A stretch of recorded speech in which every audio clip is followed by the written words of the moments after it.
नमस्कार, खबरों का पंचनामा देख रहे हैं आप। मैं हूं आपके साथ पूजा। हम लेकर आए हैं देश और दुनिया की 5 बड़ी खबरें, जिस पे चर्चा के लिए मेरे साथ स्टूडियो में मौजूद हैं कैपिटल टीवी के editor in chief doctor Manish Kumar. Doctor साहब, बहुत बहुत स्वागत है आपका। धन्यवाद। सबसे पहले नजर हेडलाइंस पर।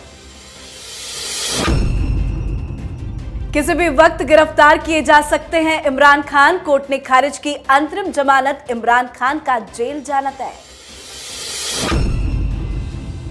बीबीसी के दिल्ली मुंबई ऑफिस में दूसरे दिन भी आईटी का सर्वे जारी। कर्मचारी कर रहे वर्क फ्रॉम होम।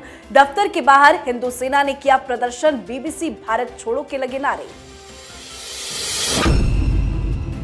एनआईए की बड़ी कार्रवाई। 3 राज्यों के करीब 60 ठिकानों पर एनआईए ने मारा छापा। आईएसआईएस से हमदर्दी रखने वालों की ली तलाशी। अमित शाह और नीतीश कुमार की फोन पर हुई बातचीत। खुद अमित शाह ने किया था नीतीश कुमार को कॉल। राज्यपाल के बदलाव को लेकर हुई चर्चा। दिल्ली शराब घोटाले में सीबीआई का बड़ा एक्शन। सीबीआई ने तिहाड़ जेल में सत्येंद्र जैन से दागे सवाल। विजय नायर से भी हुई पूछताछ।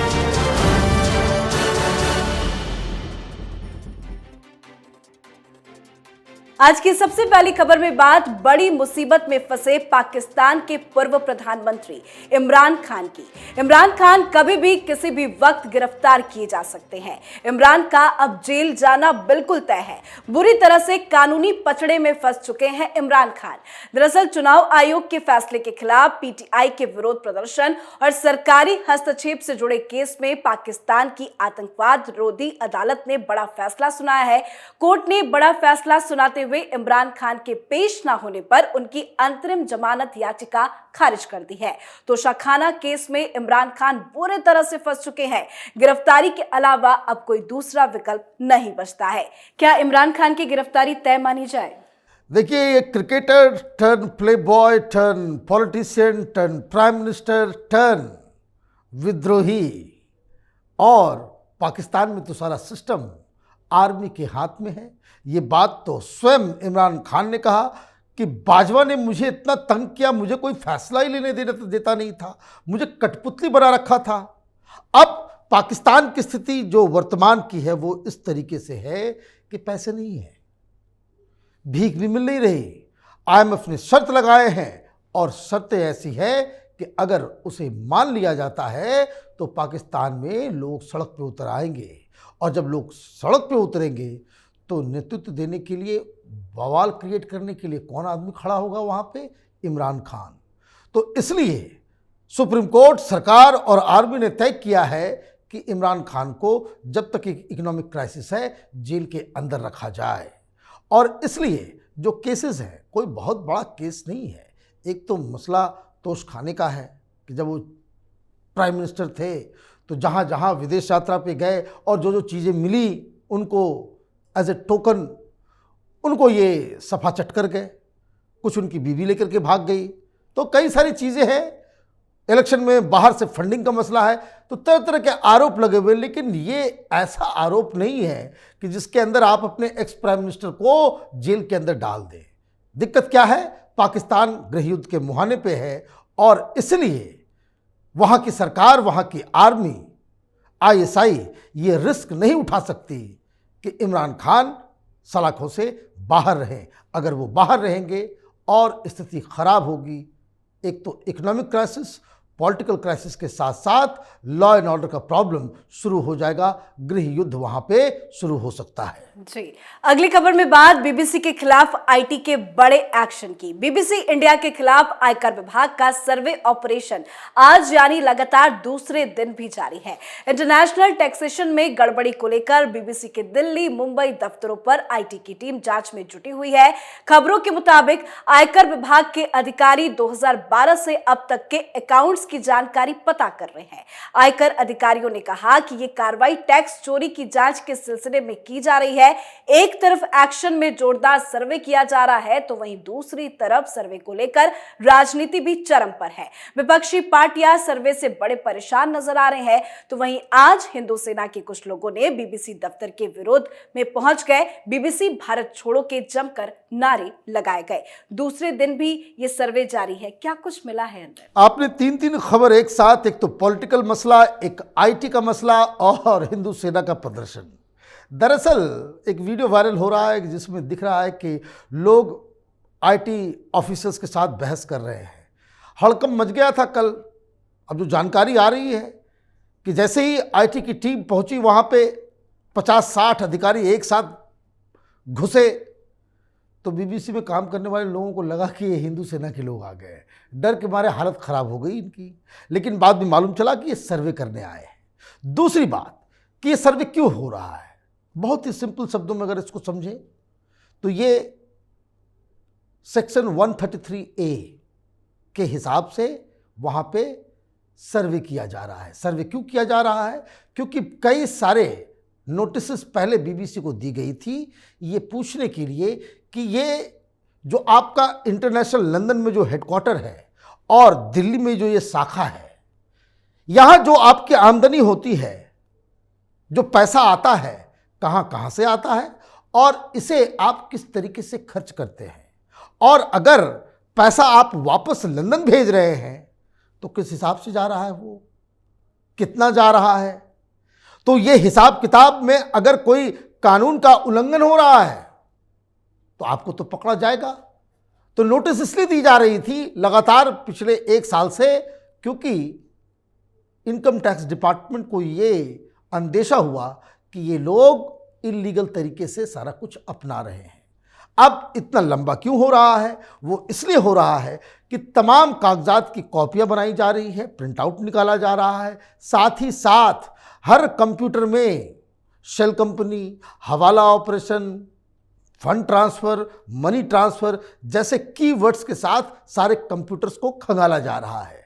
मतलब ये इनकम टैक्स को उनको ये अंदेशा है कि बीबीसी यहाँ पे जो पैसे जो भेज रही है उसमें इलीगल चीज़ें अपना रही है, इसलिए सर्वे हो रहा है। ये कोई रेड नहीं है। अब बीबीसी के ऊपर हमला हुआ तो सारे विपक्षी पार्टियां, ये कांग्रेस पार्टी सबसे ज़्यादा, अरे भाई बीबीसी के ऊपर बैन नहीं लगा है, इंदिरा गांधी ने तो बैन लगा दिया था। ये उद्धव ठाकरे वो अचानक से फ्रीडम ऑफ एक्सप्रेशन के चैंपियन बन रहे हैं। अर्नब गोस्वामी को जब आपने जेल में डाला था तब ये ज्ञान आपको नहीं थी। ये महुआ मोइत्रा टीएमसी वाली, उनसे पूछा जाना चाहिए कि जादवपुर यूनिवर्सिटी के एक प्रोफेसर को 11 साल जेल क्यों डाल दिया, बस इसलिए कि उसने एक मीम बनाया था ममता बनर्जी के लिए। तो ये तमाशेबाजी विपक्ष को बंद करना चाहिए।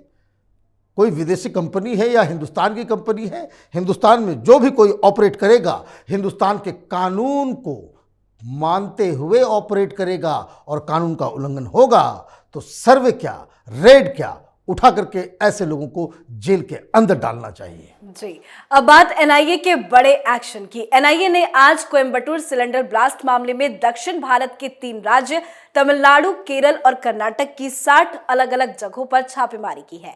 बताया जा रहा है कि एनआईए ने यह छापा आतंकी संगठन आईएसआईएस से संबंध रखने वाले संदिग्धों को पकड़ने के सिलसिले में डाला है। एनआईए ने जांच के दौरान कोयंबटूर आत्मघाती विस्फोटक मामले के आरोपियों से मिली जानकारी के आधार पर यह बड़ी कार्रवाई की है। कितना बड़ा एक्शन है ये एनआईए की तरफ। देखिए, साउथ इंडिया दरअसल जिहादियों का एक नया गढ़ है।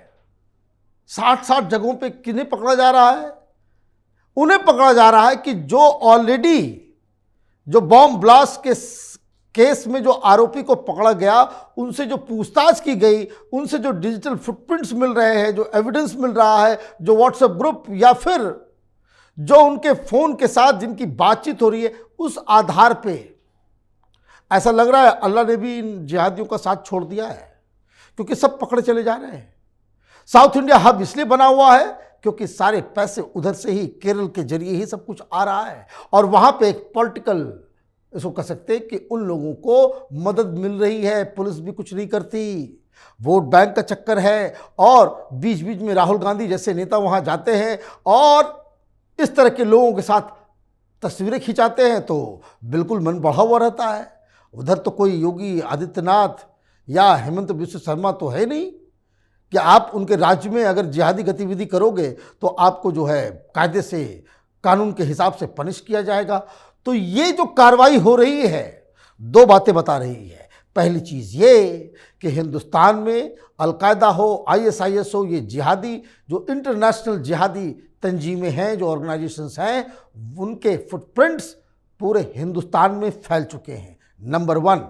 नंबर 2, किसी भी वोट बैंक के आधार पे इनके लिए कोई रहम दिखाई जाए, ये केंद्र सरकार ने ऐसा करना बंद कर दिया है। इसलिए कार्रवाई लगातार हो रही है। हर बार, हर सप्ताह में आप देखेंगे कि कहीं पीएफआई के लोग पकड़े जा रहे हैं, कहीं आईएसआईएस के लोग पकड़े जा रहे हैं, तो लगातार इनके ऊपर कार्रवाई हो रही है। ये नक्सलिज्म के बाद, ये जो अर्बन नक्सल्स हैं, उनके बाद सबसे बड़ा इंटरनल सिक्योरिटी थ्रेट बनकर उभर चुका है। जी, अगली खबर में एक बातचीत की जिससे बिहार की राजनीति गर्मा गई है। ये बातचीत गृह मंत्री अमित शाह और नीतीश कुमार के बीच में हुई है। दोनों के बीच बातचीत फोन कॉल के जरिए 11 फरवरी को हुई, पर आज इसकी जानकारी नीतीश कुमार ने दी है। अमित शाह ने खुद कॉल करके नीतीश कुमार को बिहार के राज्यपाल के बदलाव की जानकारी दी। बताते हैं आपको कि देश के कई राज्यों में नए राज्यपालों की नियुक्ति की गई है और इसी कड़ी में बिहार के राज्यपाल को भी बदला गया है। फागू चौहान को बदलकर बिहार के नए राज्यपाल का जिम्मा राजेंद्र विश्वनाथ को दिया गया है। बातचीत 11 तारीख को होती है। आज नीतीश कुमार इसकी पुष्टि क्यों कर रहे हैं? देखिए, बातचीत तो राज्यपाल को बदलने के लिए बताया जा रहा है। हमने तो खबर दिखाई थी कि 11 राज्यपाल को बदला गया। तो क्या हर राज्यपाल जिन जिन राज्यों में बदला गया उनके मुख्यमंत्री से बातचीत हुई? ये खबर तो आई नहीं। और ये बात बताना ऐसे मौके पे जब आप भारतीय जनता पार्टी के बिल्कुल खराब के खिलाफ खड़े हैं, और ये लीक कर देना ये खबर दरअसल तेजस्वी यादव और लालू यादव के लिए है। बिहार में ऑलरेडी ये बात कही जा रही थी कि लालू यादव जब आएंगे तो खेला होगा।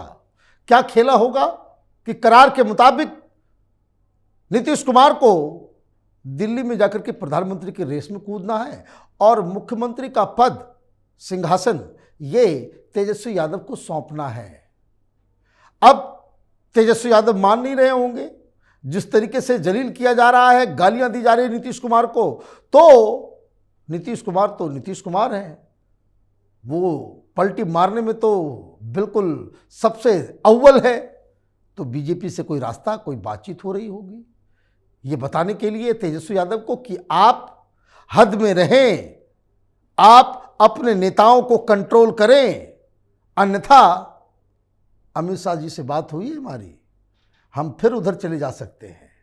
लेकिन दिक्कत ये है कि नीतीश कुमार इतने डिस्क्रेडिटेड हो चुके हैं कि अब अमित शाह और प्रधानमंत्री मोदी को भी 100 बार सोचना पड़ेगा कि अगर आप फिर से नीतीश कुमार के साथ हाथ मिलाते हैं तो भारतीय जनता पार्टी बिहार में विलुप्त हो जाएगी। लोगों की नाराजगी इतनी ज्यादा है नीतीश कुमार के खिलाफ। जी, आखिरी खबर में दिल्ली शराब घोटाले से जुड़ी, जिसमें सीबीआई ने बड़ा एक्शन लिया है। सीबीआई ने दिल्ली सरकार के मंत्री सत्येंद्र जैन से आबकारी नीति मामले में तिहाड़ जेल पहुंचकर पूछताछ की है। साथ ही आबकारी नीति और मनी लॉन्ड्रिंग के मामले में तिहाड़ जेल में ही बंद विजय नायर से भी सीबीआई ने पूछताछ की है। सीबीआई ने पूछताछ के लिए बीते शुक्रवार को स्पेशल जज एमके नागपाल की अदालत में आवेदन दिया था, जिसे स्वीकार कर लिया गया। उसके बाद अहम पूछताछ कई घंटों तक सीबीआई ने की है। ऐसी क्या सीबीआई को जरूरत पड़ गई कि जेल जाना पड़ा पूछताछ के लिए? भाई, आपको अपना हेडलाइंस ठीक करना चाहिए। आपको लिखना चाहिए कि सीबीआई आज भगत सिंह के 2 औलादों से पूछताछ करने तिहाड़ पहुंची। भाई, भगत सिंह तिहाड़ जेल में बंद है और ये बेशरम मुख्यमंत्री अपने आप को कट्टर ईमानदार तो भगत सिंह की औलाद बता रहा है। ये दोनों लोग कौन हैं? एक वर्तमान में मंत्री है और दूसरा मुख्यमंत्री का दाहिना हाथ। किस चीज के लिए पूछताछ हो रही है? पूछताछ दिल्ली के विकास के लिए नहीं। ये दोनों आरोपी जेल के अंदर चक्की पीस रहे हैं, और एक तो जेल के अंदर ही मसाज पार्लर खोल लिया था, अब तो थोड़ा नट बोल्ट टाइट किया गया है। दरअसल ईडी से तो पूछताछ पहले हो चुकी, सीबीआई भी जांच कर रही है। सीबीआई क्या जांच कर रही है? सीबीआई ये जांच कर रही है कि जो आपने पॉलिसीज जो बनाई उसमें कौन कौन से लोग थे, क्या जो पॉलिसी फॉर्मेशन हुआ उसके प्रोसीजर में गड़बड़ियां हुई, क्या साउथ से लोग प्राइवेट चार्टर्ड प्लेन में दिल्ली आते थे और साउथ दिल्ली के एक होटल में बैठ के आबकारी नीति को तय किया करते थे? क्या इसमें प्राइवेट प्लेयर्स भी इन्वॉल्व थे? क्या शराब माफियाओं के साथ मिलकर के आपने ये पॉलिसी बनाई? तमाम तरह की चीज़ें हैं। और इसमें घूस का कितना लेन देन हुआ, इन बातों के सवाल जवाब के लिए तिहाड़ के अंदर मनीष सिसोदिया और अरविंद केजरीवाल के चहेतों के साथ पूछताछ हो रही है। लेकिन क्या किया जाए, ये तो नटवर लाल है। कितने दिन हो गए इसका मंत्री जेल के अंदर हवा खा रहा है, और ये शख्स किस डर, किस खौफ की वजह से सत्येंद्र जैन को अपनी मंत्रिमंडल से बाहर नहीं कर रहा। और सबसे हैरानी तो देश की मीडिया, ये टेलीविजन चैनल और अखबार वाले, जो एडवर्टीजमेंट के चक्कर में ये सवाल नहीं उठा रहे कि आज़ाद भारत में ऐसा पहली बार हुआ है कि एक कट्टर ईमानदार सरकार आई जिसका मंत्री जेल में है और उसका इस्तीफा अभी तक नहीं हुआ है। जी, बहुत बहुत धन्यवाद समझाने के लिए। धन्यवाद। खबरों का पंचनामा में आज के लिए फिलहाल इतना ही। देश विदेश की बाकी खबरों और उनके सटीक एनालिसिस के लिए देखते रहिए कैपिटल टीवी। हमें लाइक कीजिए, शेयर कीजिए और कैपिटल टीवी को सब्सक्राइब कीजिए। नमस्कार।